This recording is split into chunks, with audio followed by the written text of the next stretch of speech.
Welcome to Ferocious Achiever. I'm James Hepner, founder and CEO of Hepner Results Coaching. We turn successful achievers into high-level achievers, grow their authority, expand their capacity to maximize all of life, and help them create a life that is vibrant and rich no matter the outcome. We help successful people stop the self-sabotage, raise their standards, and participate with unshakable confidence, creating more gains with less strain. We believe that every person has a unique message that can positively impact the world. Stick around to the end of the show where we'll reveal how you can be our next guest in 20 to 25 minutes. Let's go.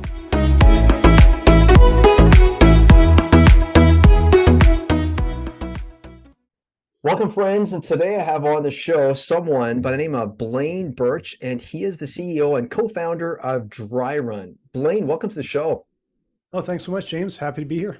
No, well, one thing I love about you, and you and I were just talking just prior to the show, and you said something that really made my heart go, I like this guy. I know him a little bit online, but I really like this guy. What is it that I like about him? And folks, those of you that done any work with me, you know that preparing for the future is probably the ultimate. And so Blaine, really simply, he says to me, I love helping businesses peer into the future. Gosh, talk to us about peering into the future. Why is that so important? Outside the obvious reasons, right? Well, it's there are reasons that I think business owners don't always consider, because you're overwhelmed all the time. You're just underwater so much of the time, and peering into the future, that's what makes you decisive. That's what makes you gives you the confidence to make really good decisions. And so, like, some of the biggest benefits we offer people is when we hear from them, we find out it's like, yeah, you helped us avoid bad customers because we could turn them away because we know we're not going to die. We have money on hand. So we're all about helping people peer into the future of their finances. That, finances and cash flow, sales, projections, basically your revenue, profit, cash flow. That's what we help them with. But that's not really the result. The result is I feel confident. I know what I can do with our business, and I can make smart decisions based on that. How specifically do you help people? So take us on a little bit of a journey. Sure. How specifically do you help people when you say peer into their financial, that whole space? How do you enaction that? Well, the biggest thing is most business owners, what they have access to on a day-to-day basis is their financial records. It's their accounting records. And I always try and remind people, accounting literally means you're accounting for what's already happened. That's what it's all about.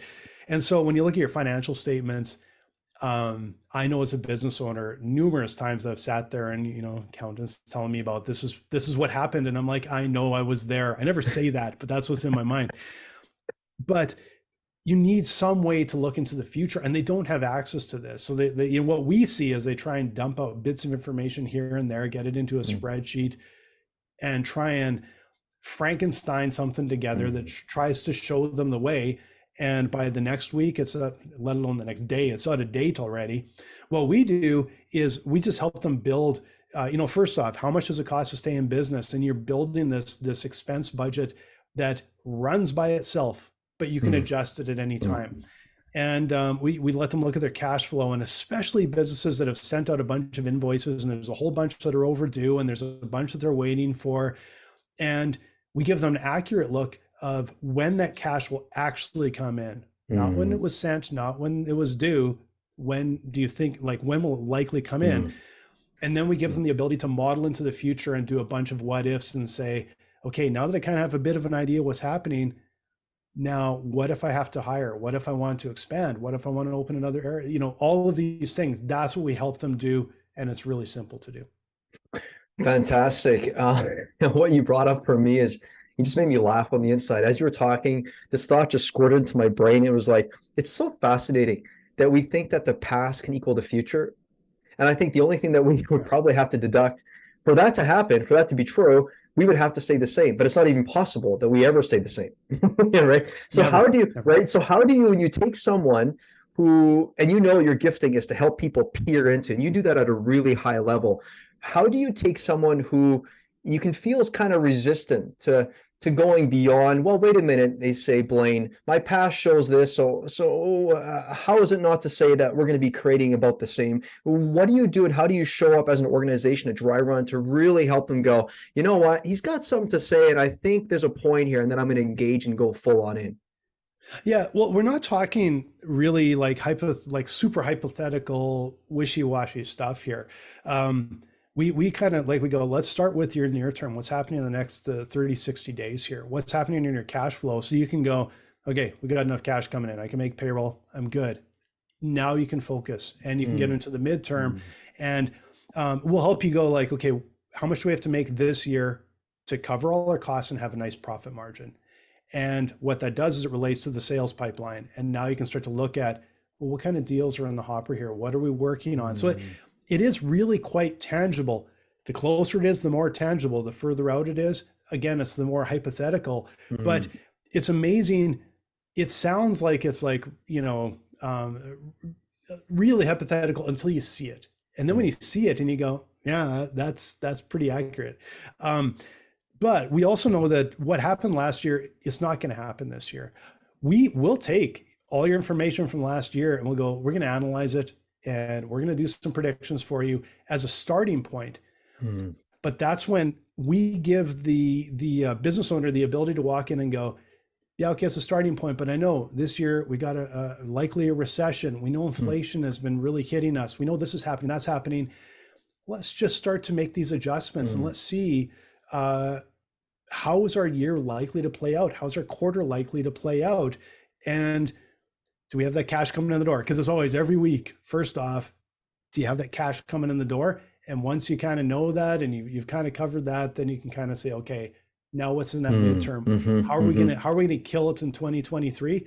Well, because I'm not stressed about every little penny because I've got a good idea what's happening. What did you have to go through in your personal world? Because what I'm hearing, there's a story. There's always a story beneath the story because exactly right where the person has this formula, and so I can hear how you kind of construct your experience for your clients. What did you have to experience to go like, oh, that's the thing to focus on? Like, what? Share with us like a humbling moment, if you don't mind. Yeah, no, I experienced 2008 okay. along with almost Likewise. everybody else. yeah. So I had a creative agency at the time. And if you remember right before 2008, everything was kind of roaring, right?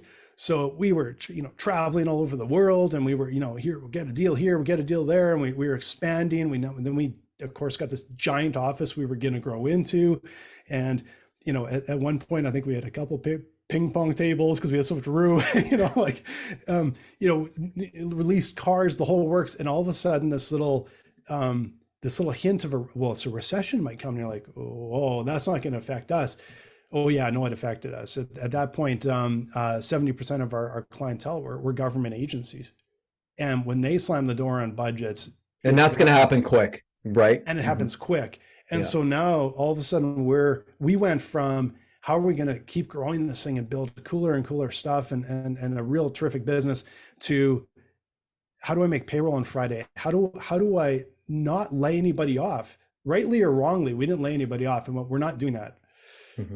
Maybe it wasn't the smartest thing, but we managed to sneak through. But what I did is I turned to spreadsheets and tried to figure out what's my cash flow look like?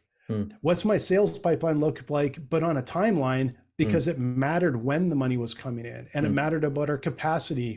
If all of it came in at once, we were kind of in trouble, right? That's the experience I had.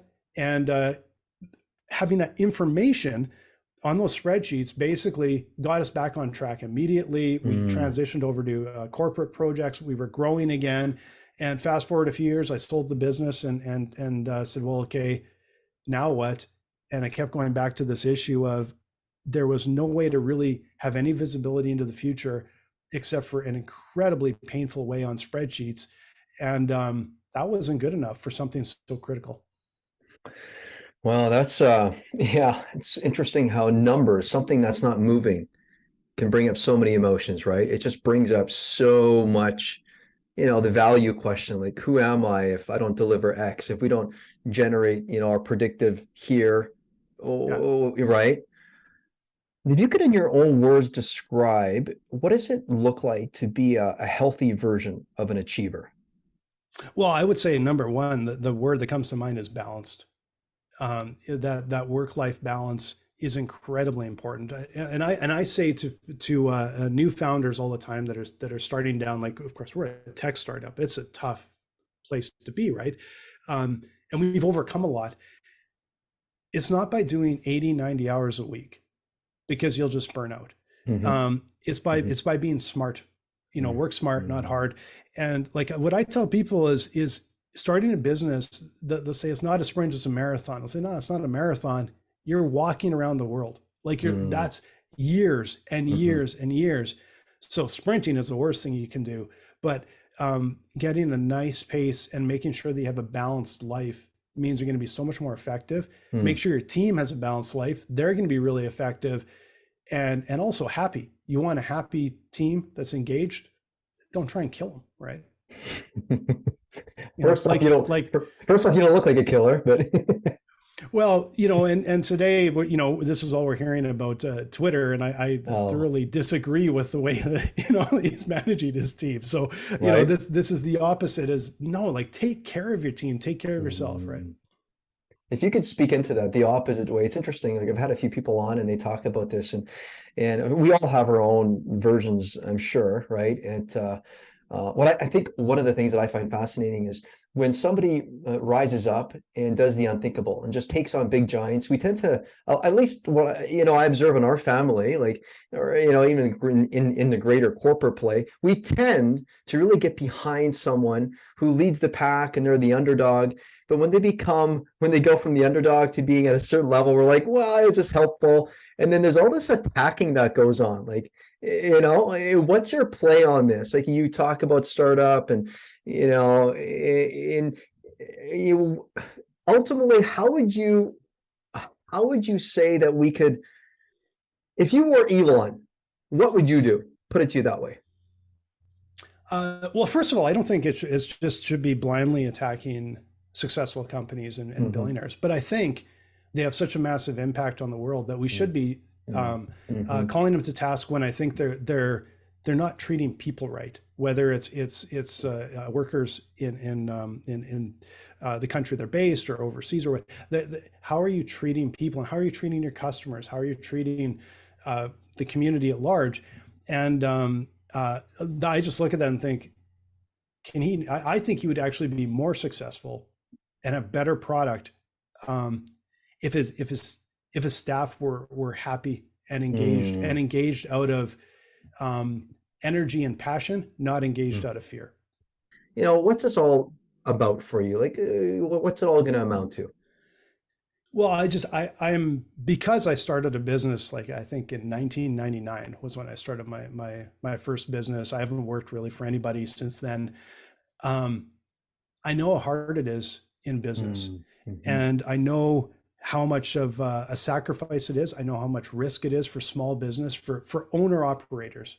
And I'm not talking just mom and pop shops, because the bigger you get, the bigger the stress, right? Now, the more exposure you have. Yeah. More exposure. You have 500 employees that you care about, and they have families to feed. So I care about business. And when I see that, half of businesses don't make it through 5 years, I think only 30% make it past 10. It's such a risk. And when businesses go out of business, so often the founder, it affects them personally, it affects their family. They have this massive amount of debt, and they have all this because they're taking the leap and they're trying to do something. They're trying to build something. They're employing people. And a lot of times business owners are like, I'm not saying there's a lot of business owners I disagree with the way they treat people, they treat their staff and their impact on the world. But I know for every one of those, there's like 50 that are 100 that are just driving and working and under stress and trying to change the world and employing 90% of the people in most countries, quite frankly, are employed by small business. That's who we care about. And we think we can help them, that we can help them in a fundamental way. A lot more of them survive, thrive, and grow. Where are you headed? Where are you headed? You seem like a pretty open guy. You seem like you're just here and you get to participate, and you're kind of one of these people that is, at least the way I see you, you're just thankful you get to participate with the challenge that's directly in front of you, right? So Yeah. if you could kind of play it out without trapping yourself by creating this outcome that you have to you have to achieve, where are you headed? Well, we want to be a household name, and it's not sort of for ego reasons. We know when we've got to the point that people think of Dryrun just like they think of QuickBooks, that we're Mm-hmm. helping businesses, and they know who to turn to when they're running their business, and they've got that foundation that's going to help them move forward and grow. So yeah, we want to help millions of business, and we're not there yet, but that's our goal. Well, the lights are still on, so apparently you got energy. Well, we're growing, we're doing well, but we have lofty goals. We do have some pretty lofty goals. So. Oh, it's beautiful. And I don't know if that's a thing of water attached to your wall, that little blue thing. What is that, by the way? Skateboard deck. Oh, so sorry. Are you a skateboarder? Yes, I would say I should be probably too old for it, but I will tell you I had a massive wipeout last summer, so I'm not Oh. too old for it. Oh, perhaps that's why you keep the hair nice and short. If you wipe out, you don't have to worry about a scab. It just slides off. You just kind of bounce off. Oh yeah, no, I'm helmeted Oh, up because I sorry to hear, don't brother. have the dexterity I had when I was 19 years old, right? So Leave the audience, which by the way, a lot of founders, owners, and CEOs tap in here. Leave them with the wisdom. And, when I say wisdom, there's a lot of intelligence floating around, a lot of these smarts, but it takes some of that honed experience and just temper it with what like what squirts to the surface for you. You just want to share it with these people, and don't forget this. well, I would think that a lot of companies, even if you think you're taking care of your finances, make sure you are looking into the future. It is just it's so enlightening. It offers so much insight. And I would love for you to come and visit us with Dryrun, but honestly, pull out a spreadsheet, pull out a napkin if you have to. But take a look at where you're headed. Once you have that insight, you're going to have a lot more confidence in making the decisions that are going to help you advance your business forward. Love it. Where can people find you? Yeah, dryrun.com, real easy one to find us. You can chat with us there, book a time to talk with us. And you can also find me on LinkedIn. So there you go, folks. You can go to dryrun.com, talk to someone there. Perhaps you'll talk directly with Blaine, or you'll talk to somebody else, and you'll probably find another good-hearted person, and perhaps they'll take up skateboarding. I don't know what they got taken up, but they're full of life. So these are good people. So Blaine, thank you for being on the call. I really appreciate it, and I wish you all the best. And I hope listeners, please do go and check out Dryrun and have a look at your finances, and please take those emotions and just put it on pause for a second, perhaps. Just have a look at it and just say, what do I want to do with this? and ask somebody to partner with you that can help you really peer into that future. You guys do a great job. Thank you so much. Thank you so much, James.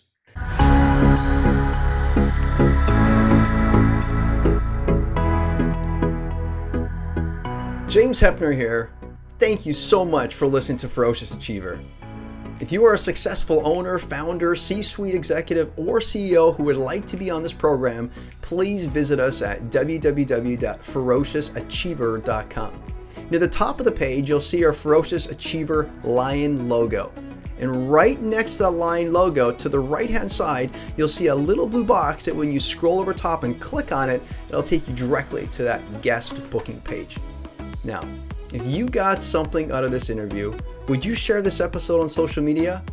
Or send it via email or text? Just do a quick screenshot with your phone and text it to a friend or post it on your socials. If you know someone that would be a great guest, tag them on social media or send them an email or a text. Let them know about the show and include the hashtag Ferocious Achiever. I love seeing your posts and guest suggestions, so please don't be shy. Now, we regularly put new content, new episode out, and we do this consistently. To make sure you don't miss any episodes, go ahead and subscribe. Your thumbs up, ratings, reviews, those things all go a long way to help promote the show and mean a lot to me and my team. You want to know more? Simply go to the website www.jameshepner.com or follow me on LinkedIn, Facebook, or Twitter. And here's something that you don't want to miss. If you want to stop the self-sabotage, you want to raise your standards and participate with unshakable confidence, you will want to take the Maximize Your Life quiz now, found at www.jameshepner.com/quiz. By taking this little quiz, you will discover exactly where you're making your life unnecessarily difficult and exactly where your behaviors are cutting you off from the outcomes and goals you crave most. Your quiz results will pinpoint with precise accuracy the exact areas to focus on. This will immediately activate your ability to use your time and resources effectively and instantly set you on your path to create higher level gains with less strain. Why not get down to the base and discover the truth about what's controlling your life right now? I challenge you, take a few minutes. You owe it to yourself. You're worth it, and your experience of life depends on it. Give yourself the gift by honoring yourself and taking 5 minutes to invest in yourself. Take the Maximize Your Life quiz now, again found at www.jameshepner.com/quiz. And finally, set yourself on the path that will lead you directly to what you want and need most now. Until next time, peace out, rock up.